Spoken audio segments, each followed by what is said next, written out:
Ce qu'on vous propose pour commencer cette journée, c'est de vous faire un peu un état des lieux de notre stratégie côté d'Inum autour de la donnée publique.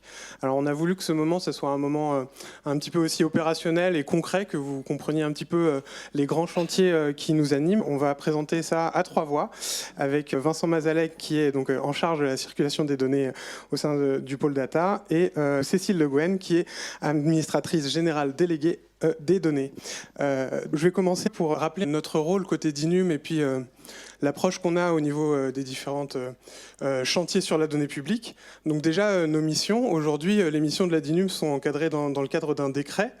Et donc ce qu'on doit réaliser au niveau de la DINUM, c'est la coordination de l'État et des administrations en matière d'inventaire, de gouvernance, de production, de valorisation, d'exploitation et de diffusion de la donnée. C'est donc la tâche un petit peu qui nous anime. Dans le décret est également indiqué qu'on administre le portail interministériel des données publiques, donc c'est le portail DataGouv que vous connaissez, qui aujourd'hui est un portail open data, c'est-à-dire que vous avez un référencement et un catalogue national de l'ensemble des données publiques qui sont sur DataGouv et qui sont téléchargeables. Et depuis un an, en fait, on a un petit peu pivoté la plateforme en élargissant un petit peu le périmètre des données qui sont disponibles sur la plateforme, c'est-à-dire qu'on va à la fois diffuser de la donnée open data, et donc là, pas de souci, la donnée elle est récupérable directement par n'importe qui sans compte, et téléchargeable et utilisable en fonction sous des licences libres, mais également donc en élargissant un petit peu le périmètre, en référençant des données restreintes, donc que ce soit des données restreintes par téléchargement, jeu de données, flux de données, ou alors par API. Et donc on a décidé de fusionner l'ancien portail api.gouv.fr, qui était le catalogue des API restreintes notamment, avec le catalogue national DataGouv. On va vous expliquer un peu tout au long de cette présentation un peu ce qui nous a animés et pourquoi est-ce qu'on a fait ça. Donc voici pour l'émission. Donc aujourd'hui, donc comme l'a dit Stéphanie tout à l'heure, on est organisé donc avec un pôle data qui regroupe les missions autour de l'ouverture et de la circulation des données, et donc qui est donc décomposé en équipes produits. Pareil, on va revenir un petit peu sur ces produits numériques et quels sont-ils et ce qu'ils font. Et également donc une mission donc rattachée à Stéphanie autour de l'administration générale des délégués aux données, qui est portée par Cécile Le Guen, qui a notamment en charge de faire évoluer la politique publique de la donnée et de coordonner un petit peu le réseau des acteurs ministériels autour de la donnée publique, des algorithmes et des code sources. Donc voilà un peu pour notre organisation. On a donc également une méthode particulière dans la mise en œuvre de ces politiques publiques, qui est le mode produit. Donc vous connaissez probablement aussi déjà. Donc le mode produit qui est un peu aussi né avec l'initiative BetaGouv, les startups d'État. DataGouv, c'est historiquement, on dit la première des startups d'État. C'est celle qui a mis en œuvre un petit peu les méthodologies produits numériques autour d'un produit concentré sur une mission particulière. Et donc le mode produit, en fait, c'est des équipes pluridisciplinaires. Donc au sein des différentes équipes des produits numériques, on va retrouver à la fois des profils techniques, que ce soit des tech leads, des développeurs, des data engineers, data analystes, mais on va retrouver aussi des profils métiers, qui vont, donc par exemple des chargés de déploiement, qui vont aussi essayer de porter un petit peu la mission qui est au sein du produit et de la mettre en œuvre en fonction des retours usagers notamment. Donc voilà un petit peu pour notre rôle et notre approche. Et donc comme on travaille en mode produit, en fait, ce qu'on trouvait intéressant de vous dire ce matin, c'était si on repart du parcours utilisateur d'un utilisateur qui veut souhaiter accéder à une donnée publique. Et en fait, c'est un peu l'essence même de ce qu'on veut faire côté d'Inum en interministériel et avec vous, le côté administration. C'est comment est-ce qu'on offre le parcours utilisateur le plus satisfaisant pour un utilisateur pour accéder à une donnée. Ça va dépendre de plusieurs choses, mais Le début du parcours, c'est vraiment de se demander est-ce que la donnée que je recherche existe. Et pour ça, en fait, c'est important parce que ça va drainer tout un pan important qui est le catalogage des données, l'inventaire des données. Donc d'être capable de savoir si la donnée, elle existe quelque part et si je peux la récupérer. Et donc c'est aussi pour ça que sur DataGouv, on a pour volonté de proposer des outils au ministère de pouvoir inventorier les données qui sont dans leur patrimoine des systèmes d'information pour pouvoir répondre aux utilisateurs qui cherchent déjà cette réponse de savoir est-ce que la donnée existe. Et ça, c'est également une prérogative qui est encadrée par des textes réglementaires. Et donc, voilà, donc ça, c'est important aussi de se dire que voilà, la plateforme DataGouv, qui était juste une mise à disposition de données en open data, de se dire c'est important aussi de pouvoir inventorier des données, même si la donnée n'est pas accessible. On souhaite du coup informer l'utilisateur pour être transparent sur l'existence d'une donnée. Donc ensuite, si je passe à la deuxième étape sur la partie ouverture, donc l'inventaire en premier lieu, ensuite la partie ouverture, savoir si la donnée elle est ouverte en open data. Si elle est ouverte en open data, j'ai l'information, je la récupère et je la consomme comme je le veux. Ce qui est intéressant avec l'inventaire aussi, c'est qu'on va pouvoir peut-être identifier des bases de données qui ne sont pas encore ouvertes et qui pourraient l'être. Et donc, en fonction de l'effort qu'on peut mettre en œuvre pour la mettre à disposition, nous, on accompagne côté DataGouv des administrations pour la mise en œuvre de cette ouverture des données qui reste également une réglementation où donc par défaut toutes les données des administrations qui ne sont pas couvertes sous le sceau d'un secret doivent être ouvertes. Donc ça c'est aussi du coup la deuxième étape, c'est de savoir est-ce que la donnée elle est ouverte, est-ce que je peux la récupérer. Bon, il se trouve que certaines données ne sont pas ouvertes parce qu'elles sont détenteurs et porteurs d'un secret. Donc là, quand on est une population qui est en droit d'en connaître, en droit d'accéder à cette donnée, on a donc besoin de connaître les conditions d'accès à cette donnée. Et donc de savoir quels sont les publics concernés pour pouvoir accéder à ces données. C'est important aussi de l'inventorier, de l'indiquer de manière transparente à tous sur cet accès. Et donc ces conditions d'accès, en fait, on va pouvoir après gérer des habilitations. Et c'est des habilitations qui sont en fait des contrats d'échange entre administrations. Une administration fait un contrat d'échange avec une autre administration pour pouvoir accéder à cette donnée. De la même façon, on en parlera par la suite sur des outils dédiés dans le pôle qui font cela. Et enfin, une fois qu'on a cette habilitation, qu'on a l'habilitation pour accéder à une donnée qui est sous accès restreint, c'est le mode de récupération. Comment est-ce que je récupère cette donnée? Quel est le moyen technique? Est-ce que c'est une récupération par fichier? Est-ce que c'est une récupération par API? Est-ce que c'est une consultation sur une interface, sur un applicatif particulier, etc. Et donc c'est un peu tout ce parcours utilisateur qui nous conduit à réfléchir un petit peu sur les trois grands axes qu'on veut mettre en œuvre côté pôle data sur l'implémentation un petit peu de ce parcours utilisateur. Et les produits numériques qui sont hébergés au sein du pôle data essayent de répondre au mieux à cette chaîne-là. Donc chacun, on va le voir, on le détaillera dans la journée, va pouvoir potentiellement jouer plus sur un axe que sur un autre. Donc DataGouv, on l'a dit, donc c'est l'inventaire, la partie open data, la mise à disposition en open data, notamment. Mais du coup, d'autres outils également sont aussi pertinents pour ces différents axes. Donc, si après je fais un focus, donc toujours en repartant du parcours utilisateur sur l'accès à la donnée publique, sur les différents publics qui peuvent accéder. Donc la partie open data, par exemple, c'est tout le monde. Tout public peut accéder à de la donnée publique, donc récupérer cette information. Il se trouve qu'il y a beaucoup de cas d'usage où en fait la donnée, comme je l'ai dit, elle est porteuse d'un secret. Et donc on va avoir des populations qui peuvent accéder à cette donnée. Et il va y avoir des granularités dans la sensibilité de la donnée. Donc on peut avoir par exemple des informations qui peuvent être fermées parce qu'elles sont détenteuses d'un secret, mais dans le cadre de l'exercice des missions de service public, un agent public peut y avoir accès. Donc tout agent public peut avoir accès à certaines données qui peuvent potentiellement être sensibles. Pour aller un cran plus loin, en fait, il y a des informations où en fait, on ne veut pas forcément donner l'accès à une information à tous les agents publics, mais à une organisation en particulier. Donc, notamment des administrations, donc une collectivité territoriale, un ministère qui veut accéder à une donnée. Et donc, là, on va être obligé de formaliser un contrat d'échange entre, du coup, l'organisation et le producteur ou le diffuseur de la donnée. Et in fine, après, il y a certains cas d'usage où en fait, donner l'accès à toute une administration ou toute une organisation, c'est encore trop gros. On ne veut pas forcément, sur certaines données, donc là par exemple, je pense aux données des entreprises avec, mettons, les liasses fiscales des entreprises. Les liasses fiscales des entreprises, on ne veut pas forcément donner à tous les agents de la DINUM l'accès à cette information. Il faut que ça soit plutôt justifié. Donc là, on rentre un peu dans la modalité d'accès concrète, comment est-ce qu'on donne l'accès à tout ça. Et donc, on a aussi une notion d'équipe.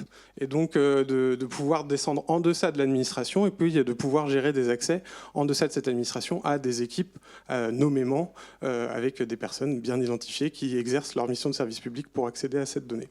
Et donc, l'ensemble de ce spectre, l'ensemble de tous ces publics-là, c'est un peu aussi ce qui nous anime dans la façon dont on va essayer de construire nos produits.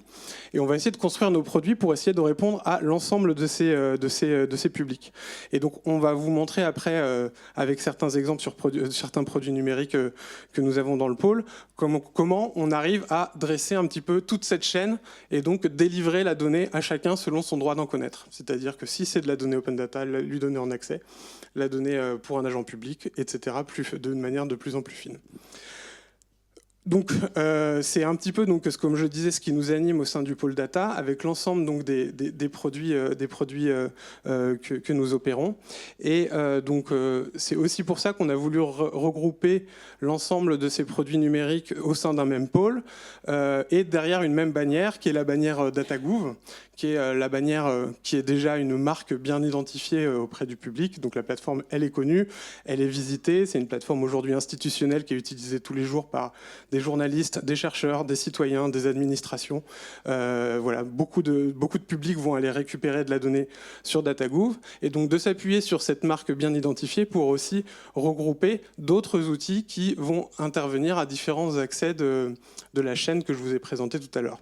Donc on va dans la journée rentrer un petit peu dans les détails et dans la présentation de ces différents sujets. Donc DataPass, API entreprise, API particulier, l'annuaire des entreprises, UBI et simplification de la commande publique. C'est aujourd'hui le périmètre des outils interministériels que nous opérons. Et donc voilà, donc on décide de regrouper ça derrière une même bannière qui est DataGouv. Cette structuration d'offres de services, en fait, on essaye de la prioriser selon 3 grands chantiers. Et c'est un peu les 3 chantiers que vous allez retrouver un peu là dans tous les 3 mois qui arrivent. Comme le disait Stéphanie, un axe, un mois, avec l'amélioration de l'accès, la facilitation de la circulation des données et la simplification de l'usage. C'est un peu aussi, voilà, donc on a des actions et des produits qui sont plutôt liés sur un des chantiers, même si on essaye de dresser sur chacun de nos produits numériques l'ensemble de ces chantiers. Donc, sans plus attendre, je laisse la parole à Cécile qui va vous parler du premier axe, du premier chantier de travail qui est autour de l'amélioration de l'accès à la donnée. Tout à fait. Merci Geoffrey, c'est très clair comme présentation. Merci à toutes et tous aussi pour votre écoute. Alors effectivement, l'accès à la donnée. Pourquoi là, on va toucher à pas mal d'aspects de gouvernance aussi. Et donc ça, c'est à la fois au cœur des missions d'AGD et d'AGDD. Mais aussi, du coup, on va parler de tout ce qui est aux conditions de découvrabilité, aussi des données restreintes. Vous l'avez compris, DataGouv, c'est plus uniquement une plateforme de données ouvertes, c'est également, donc on l'ouvre, on ne se limite pas aux données ouvertes, on donne aussi accès aux données plus restreintes, dont certaines ont besoin d'habilitation particulière. Notre responsabilité à nous, justement, c'est de rendre ces données découvrables, de les documenter. Et donc ça, c'est intéressant de savoir justement qui les produit, à quelle fréquence elles sont produites, à quelle fréquence elles sont mises à jour. Ça intéresse les réutilisateurs de données et dans quelle mesure elles sont accessibles. Et pour ça, on a besoin de construire et de s'aligner collectivement autour de standards, de schémas de données et de procédures qui sont claires et harmonisées. En fait, on a besoin de donner de la visibilité complète à un ensemble de patrimoine de données. Donc on l'a rappelé tout à l'heure, les chiffres, voilà, vous les connaissez effectivement. DataGouv, c'est voilà, une première place, 4e année consécutive au classement européen. Pourquoi c'est intéressant ? C'est aussi intéressant parce que ça veut dire qu'on s'aligne sur le DGA et que dans ces cas-là, on se conforme aussi aux standards européens en termes de points d'accès national. sur le fait que DataGouv soit très utilisé aussi dans l'écosystème français. Donc il y a plus de 400 portails de données qui sont aussi moissonnés dans DataGouv. Donc c'est pas uniquement des données qui sont déposées et publiées sur DataGouv. Voilà, il y a aussi tout un ensemble de portails géographiques, énormément aussi. Donc c'est plus de 10 millions de visites mensuelles sur l'ensemble de l'écosystème DataGouv, avec 1 milliard de hits API aussi par mois, ce qui est tout à fait énorme. Donc, sur l'expérience usagée, ce qu'on a souhaité faire, vous l'avez vu, en fait, tous ces produits suivent une expérience un peu qu'on essaye d'aligner et d'intégrer. Donc, en fait, c'est un peu notre suite data à nous, avec l'ensemble de produits, voilà, qui suit en fait une cycle de production, de publication de données, mais aussi d'accès. Donc, c'est pour ça qu'on a pensé cette suite complètement facilitée. Donc la DINUM propose cet ensemble d'outils et d'outillage. Donc à la fois on part d'inventaire, mais je pense qu'on va en reparler collectivement, cet inventaire de données, et qui a jusqu'à l'habilitation. Bien sûr, chaque producteur de données est souverain dans ses choix, peut tout à fait recourir à publier ses données sur d'autres plateformes, puisque DataGouv va les moissonner aussi. Mais sur l'avantage de passer par l'écosystème DataGouv, c'est-à-dire qu'on a accès à la suite intégrée de A à Z. Par ailleurs, DataGouv, si vous l'avez pratiqué un petit peu aussi, vous voyez que ce n'est pas uniquement un catalogue de données, il y a aussi beaucoup d'efforts qui est mis sur la visualisation. Vous l'avez vu, donc il y a de la prévisualisation de jeux de données, de l'exploration, des modules de DataVis, et ça c'est un effort donc, qu'on vous présentera sans doute plus tard dans la journée. Il y a un peu plus de modules de DataVis qui vont être mis à disposition. Voilà, il y a des graphiques assez simples, il y a un peu d'éléments cartographiques aussi qu'on développe de concert avec l'IGN. En fait, tout ça dans une démarche de développer des communs numériques. Et aussi, on essaye d'aller vers des plateformes qui sont un peu plus thématiques. Donc en fait, on prend DataGouv comme vraiment ce catalogue, cet ensemble de données, et en fait, on peut les réunir, les grouper par thème de données. Donc ça peut, vous avez déjà vu, peut-être c'est quelque chose qui avait déjà été initié dans une démarche d'éditorialisation, mais cette fois-ci, en fait, on peut s'imaginer les regrouper sur des portails, des pages thématiques autour de l'écologie, la transition écologique qui est déjà fait. Ça peut être le transport, la culture, l'éducation, les plateformes régionales, etc. Donc, c'est pas unique, c'est pas forcément un acteur qui peut être à l'origine de ça, mais simplement de se dire, collectivement, on se rassemble pour proposer une approche, une entrée thématique. Alors, ensuite, ce qu'on a dit tout à l'heure, et donc ça je pense que c'est l'élément à retenir de la journée, c'est l'élargissement de la visibilité aux données restreintes. Ça vraiment, ça fait partie de notre responsabilité, de notre vision. On souhaite donner accès, comme Geoffrey le disait tout à l'heure, de la vision la plus complète possible du patrimoine de données existant dans l'État français. C'est pour ça que la première démarche du produit, ça a été de fusionner avec le catalogue API.gouv et de référencer toutes les API, qu'elles soient ouvertes ou non. L'autre point intéressant, c'est qu'on a énormément travaillé les métadonnées qui justement décrivent toutes les modalités d'accès. Donc c'est là que je disais que c'est un effort qui continuera d'être poursuivi sur la gouvernance, justement, pour essayer de bien documenter quelles sont les modalités d'accès aux données, et puis toutes les fréquences de publication et toutes les informations qui sont intéressantes au moment où justement on va s'intéresser à ces jeux de données. Ensuite, l'idée, c'est de donner la possibilité aux producteurs justement de publiciser en fait l'accès aux données qui ne sont pas encore cataloguées. Donc ça, c'est vraiment les efforts qui se jouent un petit peu derrière en coulisses, qui vont permettre justement que cet outillage puisse révéler ce patrimoine de données. Sur l'amélioration de la qualité de cette donnée, donc on l'a vu, ça passe beaucoup par les métadonnées. Mais donc du coup, ça passe aussi par ce qu'on appelle les schémas de données.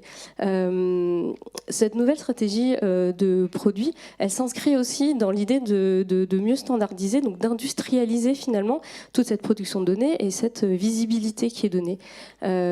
Pour ça, justement, quand on collecte de la donnée à différentes mailles territoriales, ce qui est intéressant, c'est de le faire sur un schéma commun. Quand justement on doit déployer des efforts ensuite pour aller les collecter, que ce soit ça peut être différentes mailles, mais ça peut être à différentes entités aussi. L'idée, donc, c'était de référencer de manière nationale tous ces schémas de données, afin que vous donnez la visibilité sur ce qui existe, comment ils sont traités, et surtout d'encourager tous les producteurs de données à s'inscrire dans cette fabrique de standards. Donc ça, c'est quelque chose qui a été déjà porté beaucoup par le CNIJ. Donc ce qui est appelé standard, bon, chez nous le vocabulaire c'est plutôt schéma de données, mais ça veut dire la même chose, ça veut dire qu'on s'inscrit dans une standardisation pour assurer l'industrialisation de la publication de ces données. Par là, qu'est-ce qu'on fait? On peut, dès lors qu'on a un schéma de données qui est un petit peu donc, structuré, on peut faire du contrôle et de la validation à la publication. C'est-à-dire qu'on peut industrialiser sa publication aussi en se disant si tous les champs ne sont pas renseignés, alors la donnée n'est pas publiée, etc. Pour ça, il y a aussi des outils qui existent dans l'écosystème qui permettent justement d'assurer cette qualité de données et d'essayer d'avoir justement des jeux de données qui contiennent des trous, qui ne sont pas complets, etc. Donc ça, c'est quelque chose qu'on a assez à cœur et qu'on va aussi commencer à mesurer un petit peu plus. Et par ailleurs, on essaye aussi de développer des outils pour pouvoir agréger automatiquement des données dans justement ces différentes mailles que je mentionnais tout à l'heure. Alors, ensuite, un des produits que vous avez vu qui fait partie de la suite, c'est DataPass. Et donc DataPass, c'est l'outil de contractualisation et d'habilitation aux données restreintes. L'idée donc de l'intégrer dans cette suite data, c'est en fait d'un peu d'imposer cet outil comme la référence en fait, unique dès lors que vous publiez des données qui sont restreintes, qui donc nécessitent une habilitation. DataPass, en étant directement intégré à DataGouv, justement, ça permet d'habiliter en fait de donner justement les accès de données, l'accès aux personnes. Ils disent une personne a besoin de ces données, j'habilite oui ou non, je regarde si cette personne a le droit d'en connaître, c'est justifié, tout ça est donc précisé ça peut être précisé dans les schémas, ça peut être précisé dans la façon avec laquelle l'outil DataPass justement précisera les conditions juridiques et techniques d'accès à ces données-là. Alors pour ça, bien sûr, si vous voulez utiliser DataPass, le prérequis, c'est que la donnée soit référencée sur DataGouv, évidemment. Et les modalités, donc là c'est pour ça qu'on va pas mal parler de gouvernance, c'est-à-dire que les modalités d'accès et les publics cibles qui ont le droit d'en connaître à cette donnée-là, devront être bien sûr clairement identifiés en amont du process. Justement, là il y a un très très gros travail à faire, donc ça, moi-même et les équipes, on est là aussi pour vous accompagner sur tout ce processus, cette expérience utilisateur de validation. On le sait, la validation de qui à en connaître d'une donnée, elle peut varier d'un cas d'usage à l'autre, d'une administration à l'autre. Bien sûr, il y a des process existants, ça on le sait, et justement, DataPass s'adapte aux process existants chez vous. Donc c'est un peu une grande force de cet outil. Et justement, cet outil remplace les contrats d'échange de données et ça permet de respecter en fait un formalisme qui sera le même pour tout le monde. Donc voilà, ça remplace la contractualisation et ça fait office de contrat, un peu de contrat d'interface qui parfois sont aussi nécessaires pour techniquement débloquer les autorisations techniques.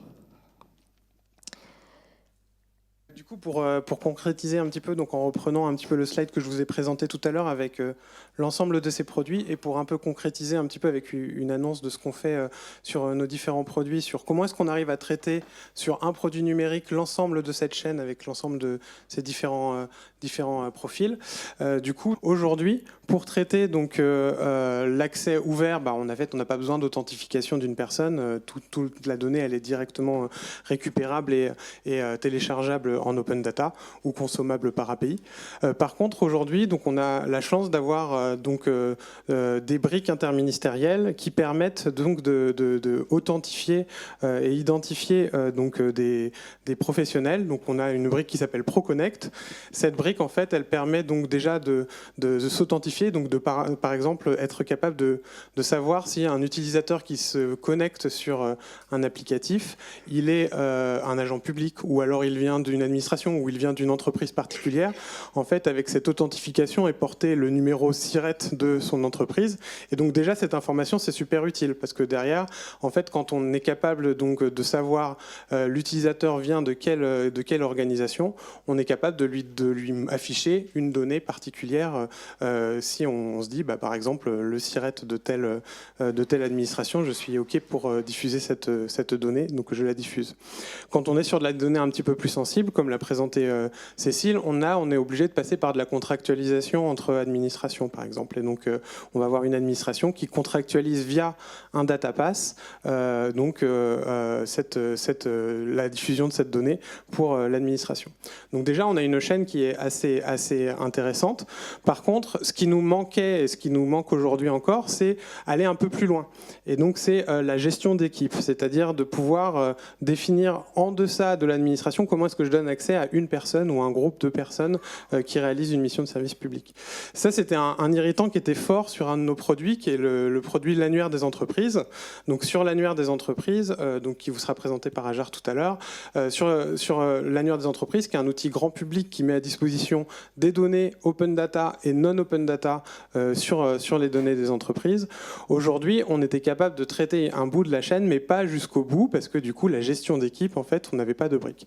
Donc, on a travaillé ces derniers mois au développement de cette gestion d'équipe en pensant à cette brique comme une brique un peu interministérielle sur laquelle d'autres applicatifs pourraient s'appuyer. Donc, si vous êtes intéressé, n'hésitez pas aussi à venir nous en parler. On peut en discuter pour voir dans quelle mesure ça pourrait être mis en œuvre de votre côté. Et en faisant ça, en fait, on est capable donc de traiter différents types de cas d'usage. Sur l'annuaire des entreprises, on a donc tout un tas de données relatives aux entreprises. Donc, je parlais tout à l'heure des liasses fiscales qui sont un peu une donnée qui est assez sensible. Et donc, on a besoin de descendre en deçà du datapass pour pas que toute administration ait accès à cette donnée, mais juste un groupe de personnes identifiées. Mais donc, on veut plutôt traiter l'ensemble de nos produits numériques sur toute la chaîne, c'est-à-dire d'avoir un produit qui est capable de traiter l'ensemble de ces profils. Et donc, on a différents degrés de sensibilité sur, par exemple, la donnée d'entreprise qui est ici. Voilà, les entreprises non diffusibles, c'est une donnée qui peut être accessible pour l'ensemble des agents publics, des données un peu plus sensibles qui sont les effectifs des entreprises. Et donc, voilà, on a donc implémenté cette brique de gestion d'équipe dans l'annuaire des entreprises. Et donc là, une petite vidéo qui démarre pour vous montrer un petit peu le concept. Donc, sur l'annuaire des entreprises, donc, je me proconnecte. Donc là, je suis déjà proconnecté sur l'annuaire et là j'ai accès à l'ensemble des données qui sont disponibles sur l'annuaire des entreprises et je vois d'un seul coup d'œil si j'y ai accès ou pas. Donc là par exemple l'accès au chiffre d'affaires de l'entreprise, je n'y ai pas accès parce que du coup je ne porte pas une habilitation pour y accéder. Donc si je souhaite y accéder et que c'est justifié dans le cadre de l'exercice de mes missions de service public, je vais aller demander une habilitation et donc là j'arrive sur Datapass, donc le parcours il est complètement intégré, je vais sélectionner mon cas d'usage. Donc ici, c'est les marchés publics. Donc je suis dans l'exercice de mes missions en tant qu'agent public qui regarde des informations sur les entreprises dans le cadre des marchés publics. Je vais remplir les quelques champs pour l'habilitation. Je vais préciser le cadre juridique dans lequel j'interviens. Donc on voit ici que par exemple, il peut y avoir des cadres juridiques qui sont pré-remplis directement. Et là, en fait, je vois l'ensemble des données qui est disponible et sur lequel je souhaite en fait accéder sur l'interface de l'annuaire des entreprises. Donc là, je sélectionne mes données. Mon habilitation est prête, je la soumets à validation. Et donc cette validation, après, elle est validée. Donc elle est validée ou non, elle peut ne pas être validée. Et donc, une fois que l'habilitation, elle est validée, je reçois un mail qui me dit c'est bon, votre habilitation est prête, vous pouvez vous rendre directement sur l'annuaire des entreprises. Je me rends sur l'annuaire des entreprises et là je vais par défaut créer un premier groupe. Donc là c'est un groupe que j'ai appelé démo. Et ce groupe démo, en fait, il va me rappeler quels sont les droits qui sont disponibles sur la donnée particulière que j'ai demandé dans l'habilitation. Et en fait, ce groupe-là, je vais pouvoir, sous ma responsabilité, ajouter des personnes, donc des collègues, des tiers qui vont pouvoir accéder à cette donnée et donc leur définir un rôle qui peut être rôle éventuellement d'administrateur du groupe pour pouvoir rajouter d'autres personnes ou de pouvoir être juste en consultation. Une fois que c'est ça, donc c'est un process à faire une fois, qui est pas si lourd que ça. Vous avez vu, en quelques clics, on y arrive. Donc l'administration, donc par exemple la CAF des Hauts-de-Seine va vouloir accéder à une donnée particulière sur l'annuaire et va rentrer dans ce parcours d'habilitation. Donc le porteur va pouvoir ajouter son équipe dessus. Et une fois que c'est bon, en fait, n'importe quelle personne de son équipe qui est ajoutée dans le groupe, quand elle va se proconnecter sur l'annuaire, elle va tout de suite voir l'affichage de cette information. Parce que du coup, on va pouvoir être capable de détecter automatiquement qu'il y a une habilitation qui est liée à cette personne et qu'elle appartient à un rôle qui a des droits d'accès particuliers sur un scope de données. Donc ça, c'est quelque chose qui est intéressant. Enfin, on trouve que c'est intéressant dans l'annuaire des entreprises, mais qui pourrait être généralisé à plein d'autres cas d'usage. On a donc, par exemple, une exploration autour des données immobilières, donc qui est l'outil DVF que vous connaissez peut-être, données de valeur foncière, qui sont en open data, donc c'est de la donnée open data où on peut avoir donc l'accès à toutes les transactions immobilières qui ont lieu sur un territoire. On pourrait imaginer enrichir cette expérience sur l'outil si on authentifie une personne, lui rajouter des informations sensibles, un peu plus sensibles sur l'urbanisme ou autre. Donc il y a plein de cas d'usage qui ne sont pas forcément être portés par la DINUM. Donc là, l'annuaire des entreprises, c'est quelque chose que nous portons chez nous. Ça peut être aussi porté par un ministère ou une administration. C'est intéressant. Donc voilà. Donc, pour vous expliquer un petit peu que ces briques socles interministérielles ProConnect, DataPass et donc cette gestion d'équipe qui est aujourd'hui en bêta, donc qu'on le teste aujourd'hui pour l'annuaire des entreprises et qu'on va petit à petit populariser au sein de notre pôle pour qu'on puisse l'utiliser de plus en plus dans nos différents produits, mais qui est aussi, donc ça sera du code open source et ça sera pensé aussi pour être potentiellement un service interministériel. Donc en discuter avec vous si ça vous intéresse, potentiellement ça peut amener des choses intéressantes. Donc voilà pour le premier axe qui est la gestion d'accès à la donnée. Donc on passe au deuxième axe sur la facilitation de la circulation des données et je laisse la parole à Vincent. Merci Geoffrey.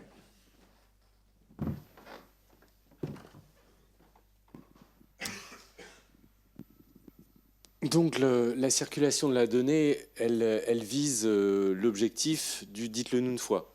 On travaille ensemble avec vous, ministère, pour donner accès à des données dans le cadre du dites-le nous une fois, et d'ailleurs assez récemment aussi de la proactivité, ce qu'on appelle l'aller vers, qui là n'est plus, les API ne sont pas utilisés, mais c'est plus de l'échange de fichiers. Bien entendu, la mise en place du dites-le nous une fois, c'est un chemin qui est assez difficile, puisqu'il faut arriver à faire correspondre, à connaître des besoins d'administration dans le cadre des démarches, des données qui sont nécessaires pour simplifier les démarches, et à faire en sorte qu'en regard des administrations qui détiennent ces données, les mettent à disposition. Et c'est pour ça que cette route, elle est longue. On a débuté ce chantier en se disant on va faire api.gouv.fr avec déjà le minimum, le catalogue. Alors ce qu'on a fait, et on l'a expliqué tout à l'heure, on s'est dit finalement pour le dites-le nous une fois, il y a des données ouvertes, des données fermées, il faut qu'on réunisse tout dans le même catalogue. C'est ce qu'on a fait cette année. C'est ce qu'on a fait cette année en migrant toutes les descriptions des API qui étaient sur api.gouv dans data.gouv.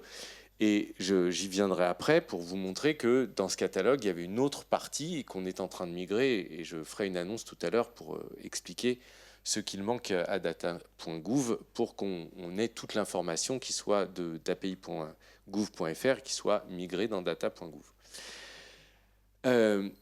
Les freins à la mise en œuvre du dites-le nous une fois, ils ne sont pas seulement techniques. Aujourd'hui, on a atteint un degré de maturité des organisations où quand on a débuté api.gouv, les ministères disaient nous les API on n'est pas encore prêts, on ne sait pas comment faire, ou on est sur des vieilles technologies, etc. On n'en est plus là du tout. Aujourd'hui, tous les ministères, quand ils font leurs applications, ils font des API en regard, etc., etc. Donc je dirais que technologiquement, depuis la mise en place d'API.gouv, on a énormément progressé collectivement et on a déjà passé un cap technologique. Les freins aujourd'hui, ils sont organisationnels et ils sont, je dirais, à plusieurs niveaux. D'abord par méconnaissance du cadre juridique du CRPA, et c'est là où l'AGD va aider à faire comprendre le cadre juridique avec nos services juridiques en appui, bien entendu. On a aussi une grande crainte du RGPD, parce que le RGPD aujourd'hui, dans ce qu'on voit, est mal compris. Mal compris parce que cette circulation de la donnée, elle est prévue par le RGPD, et il faut simplement que les lignes bougent dans les ministères pour que on comprenne qu'on peut faire circuler de la donnée confidentielle et que c'est conforme au RGPD. Le tout, c'est de savoir comment le faire. Là aussi, on a tout un travail d'acculturation dans les ministères pour faire en sorte que cette circulation de la donnée juridiquement, elle soit comprise, acceptée, permise, et qu'on puisse faire circuler cette donnée. Et il y a aussi un manque de savoir-faire, parce que les ministères ne sont pas habitués à ça.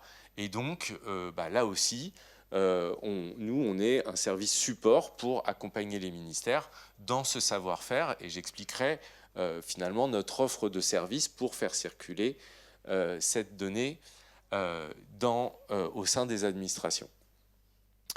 Alors, je vous disais tout à l'heure que API.gouv avait migré vers data.gouv.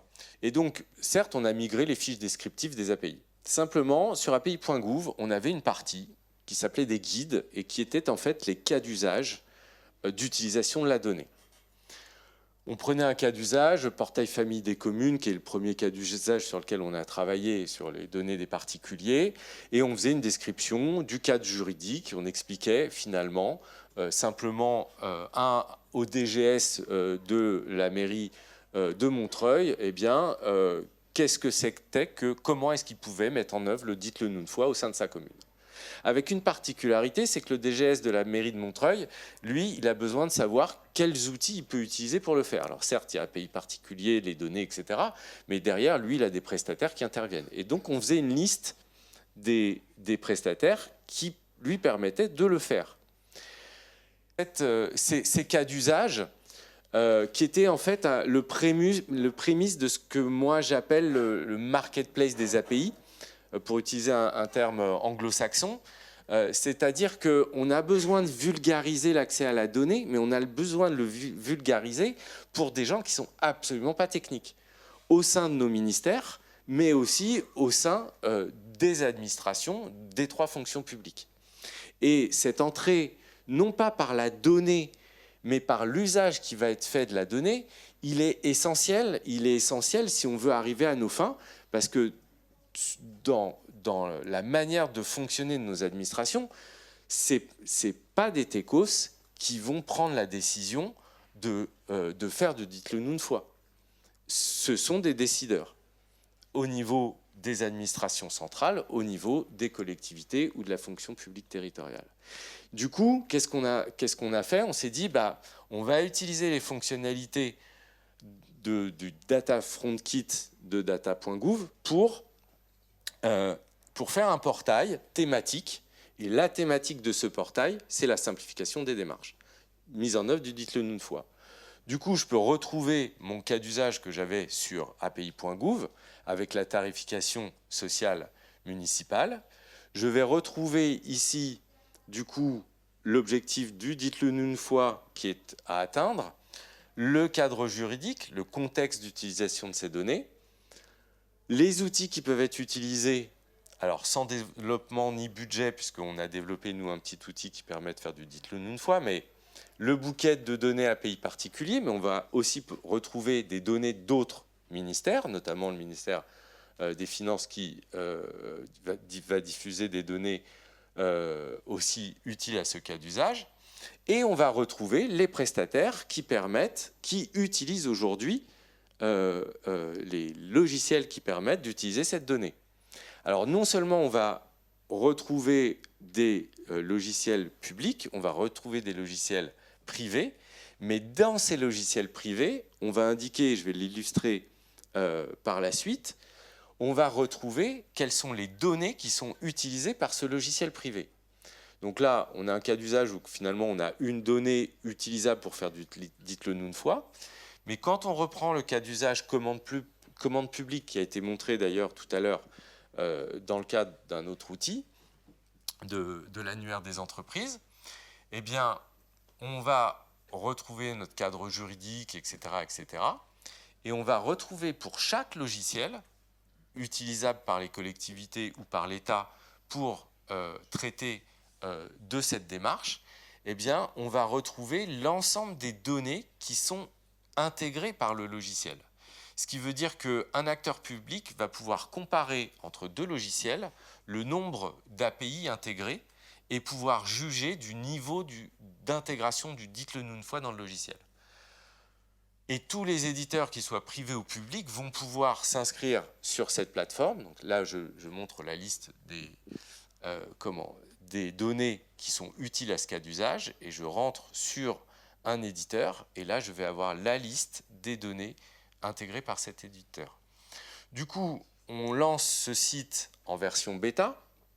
On lance ce site avec des cas d'usage que nous, on connaît, et on travaille avec les ministères pour qu'eux aussi rédigent des cas d'usage qui correspondent à leurs données et qu'on enrichisse ce catalogue de cas d'usage pour guider collectivement les administrations qui ont besoin des données vers les données que nous diffusons collectivement, les données que diffuse la DINUM pour le compte des ministères, mais aussi les données que diffusent les ministères. Et donc on a plusieurs chantiers. Alors un avec l'enseignement supérieur, un aussi avec la DGEFP, etc. Et on va travailler progressivement avec l'ensemble des ministères pour construire ce catalogue d'accès aux données par une vision métier et non pas par une vision technique. Ce que je disais tout à l'heure, c'est qu'on travaille ensemble sur la modernisation des systèmes d'information. Sur les standards techniques, on considère qu'aujourd'hui, ils sont adoptés. On a un point de vigilance qu'on a un petit peu oublié dans la culture d'INUM, c'est que précédemment, quand on avait une diffusion par API d'une donnée à forte valeur, je prends par exemple les données de l'INSEE avec le répertoire Sirène, on avait à la fois une diffusion du répertoire Sirène par API par l'INSEE, mais on avait aussi la possibilité d'instancier l'API en local, ce qui permettait de résoudre les problèmes de résilience, de l'accès à des données à forte valeur.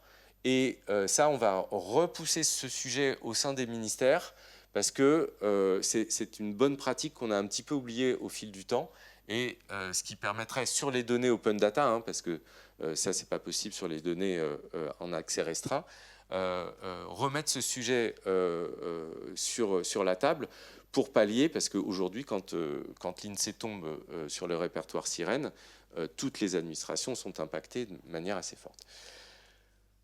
La transparence aussi sur les données. Donc la transparence, c'est le fait de publier les données sur data.gouv, ça c'est une chose, mais aussi la transparence sur l'accès à la donnée elle-même, notamment sur l'accès à la donnée restreinte, mais pas seulement. La transparence, c'est aussi dire quoi? C'est aussi dire, voilà, je mets à disposition une donnée. Mon service d'accès à la donnée, il est disponible 99% du temps, ou 95%. Mes temps de réponse, quand vous utilisez mon API, c'est 200 millisecondes en moyenne. Mon pic, il est à 500, ou c'est 1 seconde, pourquoi pas, mais au moins que l'utilisateur, non seulement il connaisse les conditions d'accès juridiques à une donnée, mais qu'il ait la connaissance des conditions techniques derrière d'utilisation de cette donnée. On a aussi, et là on voit de fortes évolutions, une stratégie de la DINUM depuis longtemps qui consiste à dire, voilà, vous avez des données, vous avez un patrimoine de données, certaines sont en open data et certaines ne sont pas en open data. Sur les données qui ne sont pas en open data, la stratégie qui doit être la vôtre, c'est d'ouvrir, de prévoir techniquement une ouverture de l'ensemble de vos données et ensuite restreindre en fonction du droit de savoir des administrations l'accès à une partie de ces données. Ce qu'on constate en pratique, et on le verra notamment par l'intervention cet après-midi de différentes organisations, c'est que pour l'instant la stratégie des ministères, c'est plutôt de dire, ah bah, je prends un cas d'usage, je deal avec mon service juridique et pour ce cas d'usage-là, je veux ouvrir telle donnée et je fais une API pour faire ça.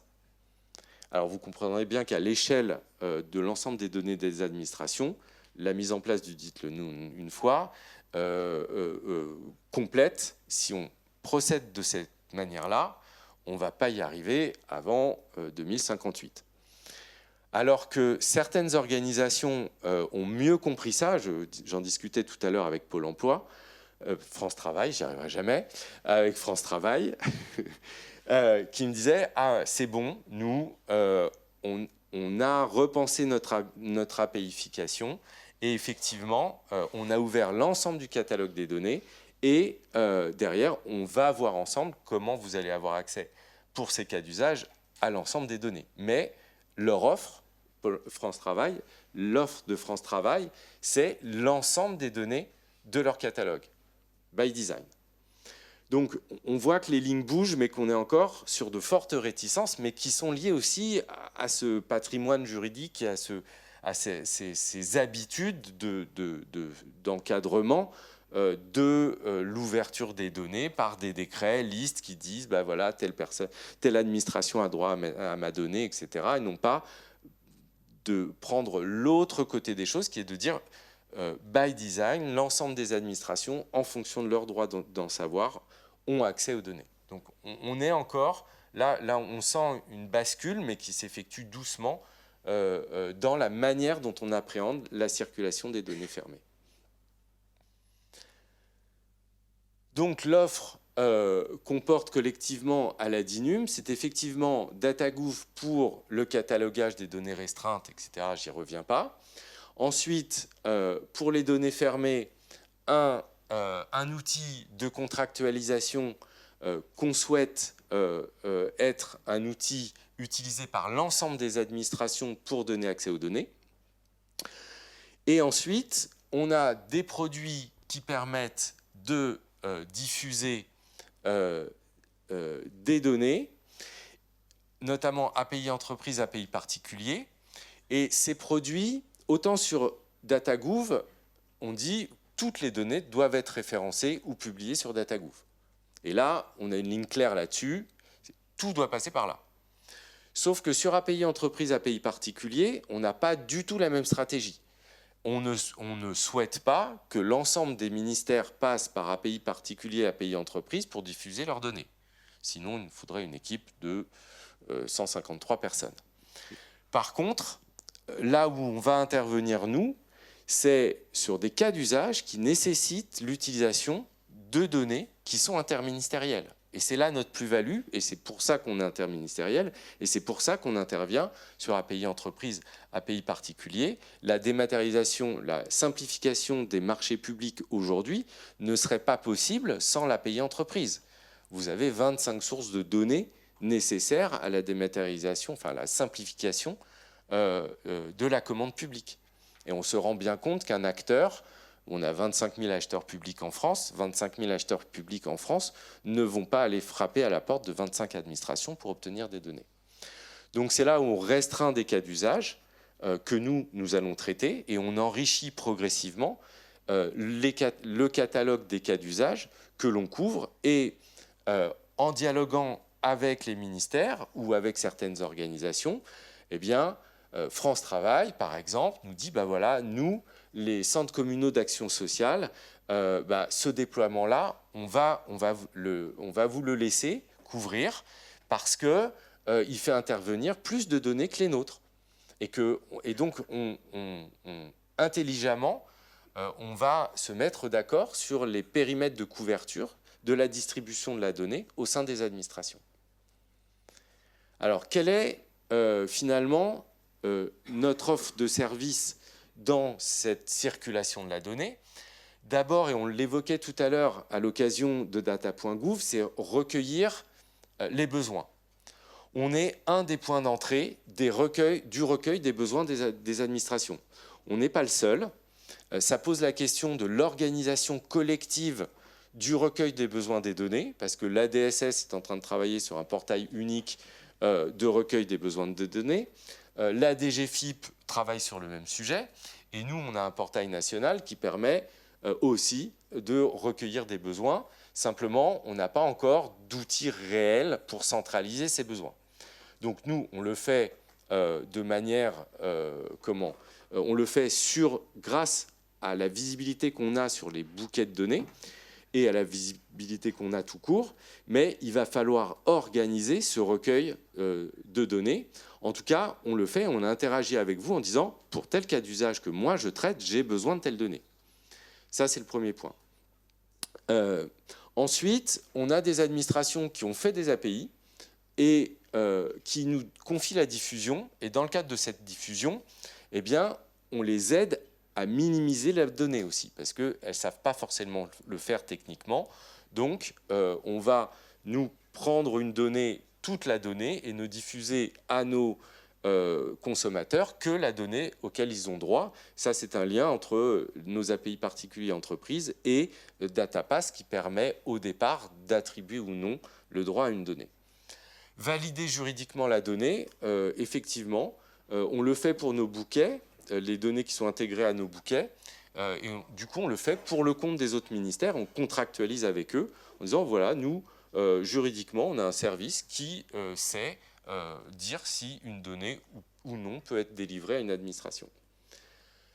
L'autre effort énorme qu'on fait, c'est qu'on documente énormément les API que l'on diffuse, et ça, on y travaille avec les ministères, et on vous pousse, on n'est pas seulement dans du technique, on n'est pas seulement sur du Swagger, mais derrière, on a besoin de dire une donnée, elle est mise à jour tous les premiers du mois, une donnée, voilà son périmètre géographique, etc. etc.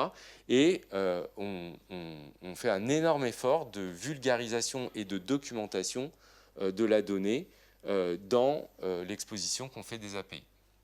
Et puis derrière, on le disait tout à l'heure, dans nos équipes, on a des personnes qui sont chargées de faire la promotion des données qu'on diffuse, d'aller voir les collectivités, d'aller voir les ministères et de faire tout ce travail qu'on appelle nous BizDev, je ne sais pas quel est le terme en français, chargé de déploiement, merci, pour que derrière, eh bien, les investissements que vous faites, vous, en tant que fournisseur de données, eh bien, ils soient rentabilisés par une utilisation massive de ces données. Alors, l'autre outil qu'on met à disposition des administrations, c'est EBI. C'est une plateforme d'échange de fichiers. Ça n'a rien de révolutionnaire. C'est beaucoup utilisé aujourd'hui. C'est pas pour faire du point à point, hein, c'est pour traiter de cas d'usage de diffusion par une administration à un ensemble d'administrations d'utilisation de cas d'usage qui nécessitent de faire circuler de la donnée vers beaucoup d'administrations. Et cette plateforme, on l'utilise aussi pour mettre en œuvre l'aller vers, la proactivité. Et l'année prochaine, avec la CNAF, on va pouvoir diffuser au ministère et aux collectivités l'ensemble des données de la CNAF par fichier, donc des populations entières. Typiquement, j'ai la mairie de Montreuil, toujours, je ne sais pas pourquoi je cite Montreuil ce matin, mais auprès Saint-Gervais, c'est pas loin, qui veut attribuer une aide sur la base par exemple, aux étudiants sur la base du fait qu'ils aient une allocation logement, eh bien, ils vont pouvoir avoir l'ensemble de leurs concitoyens qui ont une aide au logement de la CAF sur leur territoire. Et ça, on va le déployer avec la CAF grâce à cet outil, mais on va aussi, on a d'autres ministères qui sont partants, notamment le CNUS avec lequel on a ce chantier d'engager, et progressivement, on va engager ces chantiers avec chacun des ministères dont les données sont demandées pour mettre en œuvre la proactivité grâce à ces outils, et toujours grâce au DataPass qui va être la porte d'entrée juridique à l'accès aux données. Et du coup, Merci Vincent. Du coup, je conclue avec le troisième axe, donc je le fais un peu rapide parce que je crois qu'on commence à avoir un petit peu de retard, sur la simplification des usages des données. Donc avec un premier slide autour d'un mot qu'on n'a pas encore prononcé ce matin, si je crois Stéphanie l'a évoqué, l'intelligence artificielle. Du coup, la donnée, bien évidemment, c'est une source inépuisable pour l'intelligence artificielle. Et donc d'avoir des bases de données propres, de qualité, ça va permettre aussi d'avoir des meilleurs IA et des meilleurs modèles par la suite. Et donc nous, DataGouv, on s'inscrit aussi donc, dans cela. Du coup, donc, évidemment, donc, dans le rôle de fournir des corpus légalement réutilisables, décrits et régulièrement mis à jour, donc qui sont mis à disposition par l'ensemble des ministères. Aujourd'hui, donc, sur DataGouv, il est tout à fait possible de stocker des modèles de données, ou des modèles, pardon, modèles de données, c'est autre chose, donc des modèles d'intelligence artificielle ou alors donc des bases de données vectorisées directement sur la plateforme et de le référencer. On commence quelques petites expérimentations autour de l'utilisation de RAG pour pouvoir interroger des sources de données sur DataGouv, donc ça c'est des choses qui vont peut-être arriver dans les prochains trimestres. Mais du coup, donc, sur ces sujets-là, évidemment, DataGouv s'inscrit donc comme plateforme de ressources pour l'intelligence artificielle, à la fois en fournissant des données, mais en pouvant héberger soit des modèles, soit des données vectorisées. Et donc on le fait en partenariat avec d'autres outils qui sont hébergés au sein de l'opérateur des produits interministériels, qui est donc piloté par Florian Delezen, donc dans lequel est le pôle data qui est sous ma responsabilité, avec notamment la suite collaborative et le cloud interministériel de l'État, où on essaye de penser à une solution interministérielle de stockage de la donnée qui peuvent être un petit peu communes sur l'ensemble de nos différents outils. Et enfin, du coup, donc on a parlé d'accès, de circulation, mais après, derrière, ce qui est intéressant aussi, c'est de donner à voir les données. Donc aujourd'hui, sur DataGouv, depuis quelques temps, on fait beaucoup d'efforts pour pouvoir prévisualiser les données, c'est-à-dire de voir de manière assez brute les données qui sont publiées par un producteur de données. Aujourd'hui, vous produisez une donnée sur DataGouv, vous la publiez, automatiquement, on a toute une série d'outils qui va analyser cette donnée et qui va proposer de la visualiser de manière tabulaire, sous un tableau, ou même de manière cartographique. Pour ça, on s'appuie sur des communs open source, notamment des communs qui sont co-développés avec l'IGN et carte.gouv.fr. Donc là, on a donc un flux de données géographiques qui est directement visible sur DataGouv en utilisant des communs numériques autour de carte.gouv.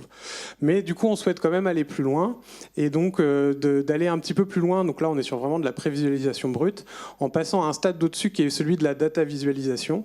Et on constate aujourd'hui que dans l'ensemble des administrations et des ministères, il y a beaucoup d'initiatives autour de la data vis qui se fait et que ça peut être intéressant d'essayer de travailler tous ensemble pour harmoniser un peu nos pratiques, pour pouvoir valoriser un petit peu de manière assez facilitée pour les producteurs de données, donc de fournir une suite aussi logicielle. Donc notre idée qu'elle soit intégrée notamment à data.gouv, où en fait sur data.gouv on pourra du coup manipuler la donnée qui est publiée, créer un graphique, éditorialiser son graphique et donner ça à la main des différents producteurs. Et du coup donc ça c'est sur le prochain slide. Du coup, au premier, donc ça c'est vraiment, donc cette fin d'année, on priorise vraiment à finaliser et à peaufiner un petit peu la partie prévisualisation des données. Mais au premier trimestre 2026, on s'attaque vraiment à la publication d'une librairie de data visualisation qui puisse être réutilisable par tous. Et on a déjà plusieurs équipes et plusieurs startups d'État, notamment, ou à la DITP côté pilote, où on essaie de réfléchir à comment est-ce qu'on peut harmoniser un petit peu nos pratiques autour de ce sujet de data vis et de pouvoir intégrer ces data visualisations à la main des producteurs sur DataGouv et qui pourront être bien sûr exportés sur un site ou une applicative tierce. Donc l'idée, voilà, c'est qu'on pense ça de manière interopérable. Voilà un petit peu pour voilà, on a remis un peu le récapitulatif des annonces de ce qu'on vous a présenté aujourd'hui et de notre stratégie.